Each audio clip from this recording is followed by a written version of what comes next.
Sebuah rekaman ramai beredar di media sosial Telegram Rabu 14 Juni 2023. Dalam rekaman tersebut memperlihatkan situasi kota yang porak-poranda imbas dari serangan roket yang dijatuhkan militer Rusia.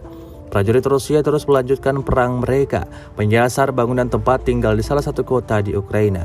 Tampak gedung-gedung tinggi hangus terbakar, deretan mobil yang terparkir juga turut hancur. Diketahui ada banyak yang tewas dan alami luka-luka pada insiden ini. Pasukan Ukraina geram dan akan meminta pertanggungjawaban atas setiap misil yang pasukan Rusia luncurkan. Hingga video ini beredar, beragam komentar dituliskan warganet.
Terima kasih sudah nonton.